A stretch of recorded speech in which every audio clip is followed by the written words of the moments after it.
datang di Podcast Friend, podcast bersama Friend. Nah, tema kita hari ini yaitu dua kaki satu jalan, cerita mahasiswa Riawan. Kenapa aku angkat tema tersebut? Karena bintang tamu atau teman aku yang kali ini itu sama perannya seperti aku, yaitu menjalani dua peran sekaligus, yaitu mahasiswa dan karyawan. Masih muda tapi mempunyai tanggung jawab yang sangat besar menurut aku. Nah, jangan lama, kita panggil aja Desvian. Halo. Halo guys. Halo Desi, silahkan duduk. Thank you. Gimana nih kabarnya hari ini? Puji Tuhan, baik, excited banget. Hai guys, perkenalkan aku Despian Tama, bisa dipanggil Despian atau Tama juga boleh. Despian ini adalah salah satu manajer operasional di perusahaan tempat kami bekerja dan usianya lebih muda daripada aku, tapi jabatannya sudah tinggi ya Despian. Thank you so much. Dan bukan itu juga kenapa aku bilang spesial, karena beliau ini juga sama nih, mempunyai dua peran sekaligus, mempunyai dua beban tanggung jawab sekaligus ya Kak ya, sebagai mahasiswa dan sebagai karyawan. Kabar kamu nih hari ini gimana? Hari ini cukup excited, deg-degan ya tentunya karena dikabarin buat podcast ini, khusus untuk podcast. Pekerjaan aman hari ini, Des? Aman sekali. Kuliah juga aman dong pastinya. Kuliah ya? juga aman. Nih, Desvian, apa sih alasan utama kamu memilih menjadi mahasiswa sambil bekerja? Alasan utama pengen cari pengalaman karena menurutku kerja dulu baru kuliah itu akan meringankan beban orang tua, terutama di finansial. Terus kedua, pengen mengisi waktu luang aja sebenarnya, kayak di balik sela-sela jam yang sepi ada kegiatan positif yang bisa dilakukan. Kuliah sambil bekerja itu mau mendapat gelar dan mau meningkatkan jenjang karir kayak gitu. Tapi menurut aku tuh nggak ada salahnya sama sekali kan, Des ya? Betul. Memang memang rata-rata pekerjaan atau beberapa pekerjaan tuh ada minimum pendidikan kayak misalnya S1 atau D3. Tapi menurutku di balik itu semua masih bisa kita kejar selagi kita membagi peran itu dengan baik. Betul. Jadi nggak harus kuliah dulu supaya dapat gelar tinggi atau bisa masuk di suatu instansi, tapi bisa nyicil dari kerja dulu terus lanjut kuliah. Tentu juga bisa kan upgrade diri kan, upgrade skill juga. Itu yang paling penting sih, mengupgrade diri kita. Nggak menutup kemungkinan kalau kita melewati garis batas tersebut. Itu bukan hal yang harus kita patokin di situ gitu. Kita masih bisa untuk melewati garis batas tersebut, bisa mengupgrade terus skill-skill kita. Pertanyaan kedua nih Des, apa tantangan terbesar kamu sih yang kamu rasain selama menjadi dua peran ini nih?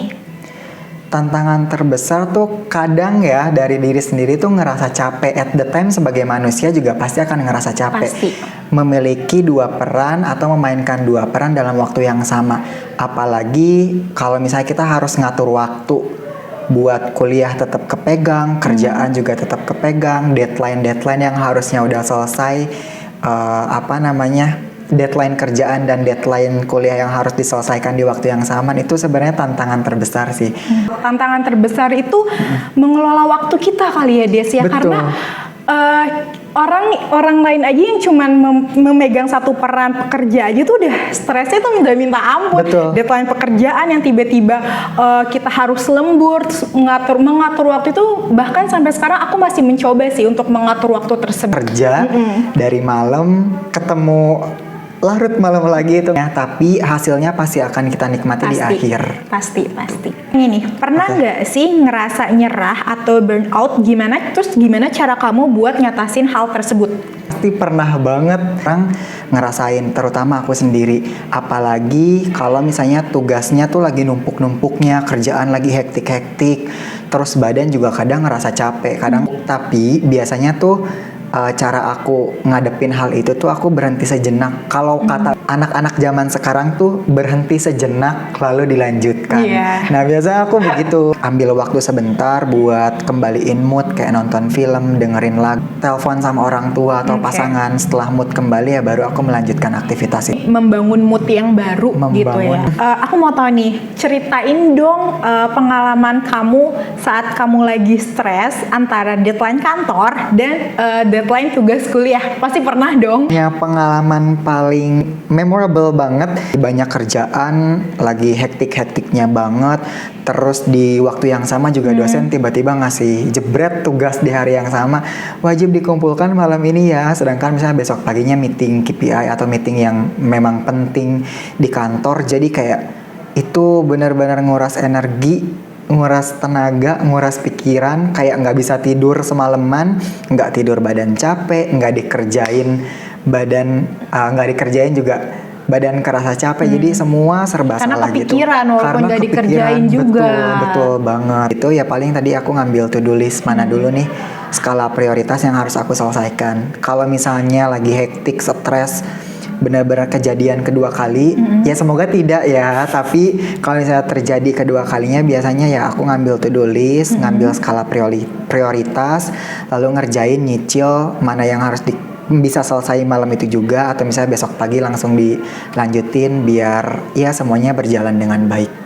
Nah, Despian, tadi kita sudah menyampaikan gimana kita pusingnya untuk mengatur waktu, pusingnya dengan deadline kerjaan. Terus ada nggak sih tips nih buat kamu, mungkin teman-teman yang lagi nonton sekarang, ada yang mau berpikiran kuliah tapi mungkin mereka takut untuk mencoba itu karena mungkin takut pusing, takut nggak kepegang kayak gitu. Gimana sih tips kamu untuk mahasiswa yang lainnya juga supaya tetap waras nih saat ada kerjaan deadline atau menyeimbangkan antara kerja dan kuliah, Des? Tips untuk kalian tetap waras, menyeimbangkan realita kehidupan dan juga tugas-tugas kuliah yang numpuk banget. Tips dari aku sih sebenarnya tadi udah ke-mention ya dari kamu, jangan ditiru untuk begadang dan lain-lain. Nah sebenarnya jangan lupa istirahat, serius deh, karena kalau misalnya kalian istirahatnya kurang itu ngaruh banget, kalian gak fokus, moodnya juga pasti berantakan banget.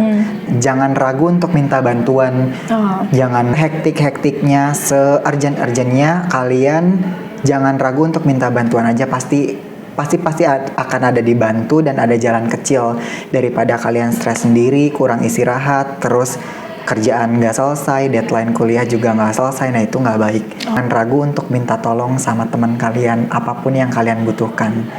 The biggest lesson I learned this case is not to force anything.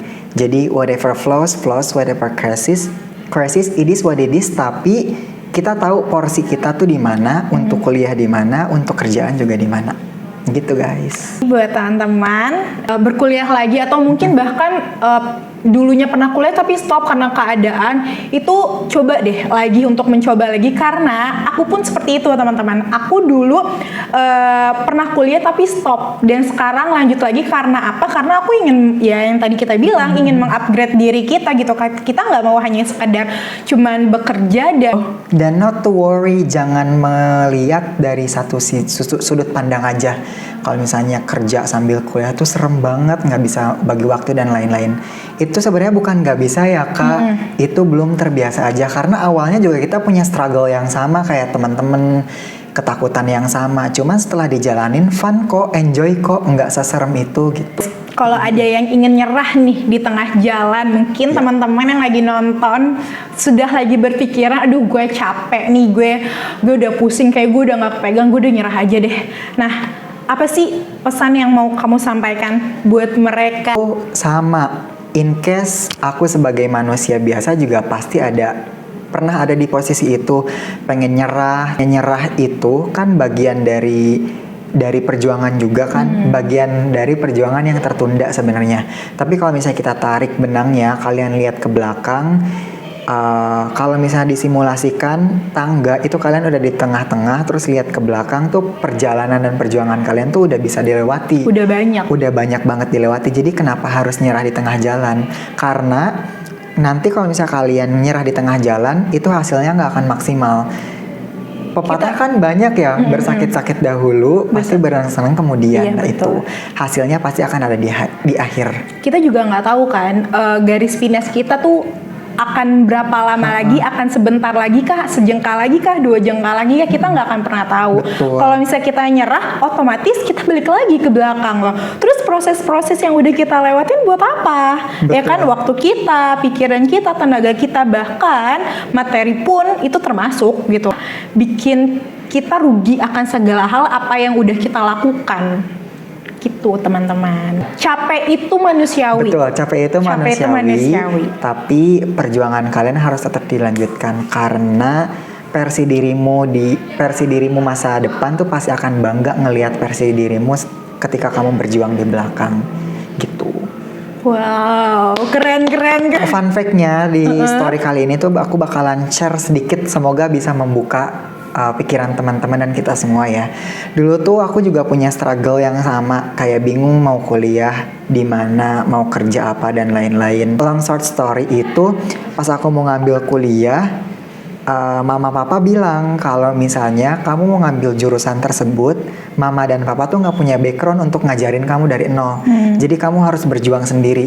Makanya ketika aku mau ngambil yang sekarang itu, terus aku mau tarik ke belakang, aku mau nyerah, itu ngelihat mama papa udah ngeyakinin, mereka aja yakin, kenapa diri sendiri enggak?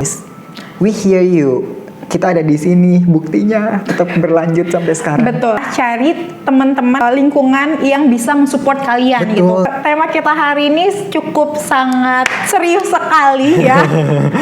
Karena mungkin sekalian mengungkapkan isi hati kita juga ya kan, karena memang sebenarnya bukan hal mudah untuk mendapatkan 2 peran ini juga sebenarnya, apalagi dengan pekerjaan kita yang waktu pun juga tidak terhitung gitu loh. Betul.